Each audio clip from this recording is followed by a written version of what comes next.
llibre de bromera i no l'encontre. Què faig? Vaig a buscar-lo per ahí a veure si està. Ahí está! Tinc que cridar-li a Irene para grabar. Irene.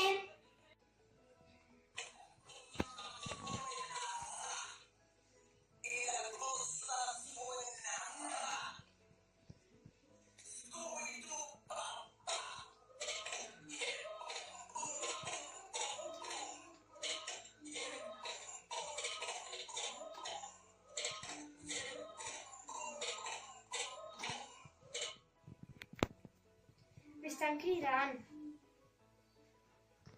Sí, Alba? Irene, tenim que gravar lo de bromera, per així de octubre. Pots vindre a ma casa o jo vaig a la teua? Val.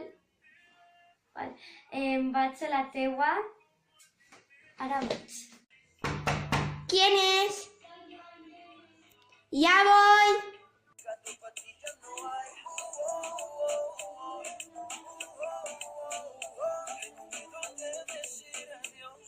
Vale, testen.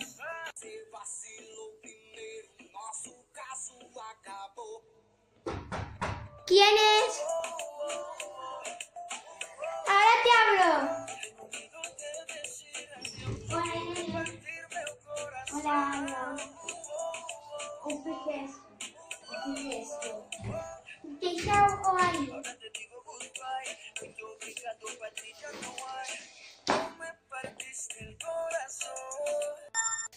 Hola, jo sóc Irene i esta és la meva amiga Laura.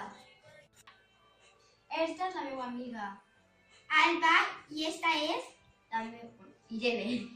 Anem a enseñar-vos el llibre. Esta es el dibuixo, son de Jordi Junyer y la escritora es de Teresa Broseta. Y la editorial y la edición son Bromera. Ahora anem a explicar el conte. I se titula Les paraules màgiques. El conte explica que era una xiqueta que preguntaba quiénes son les forces més poderoses del món. Y ella pensaba, es la naturaleza.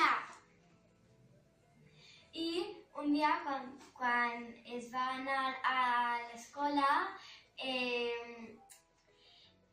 va dir la mestra que tenien que anar a la gran escola de l'excursió.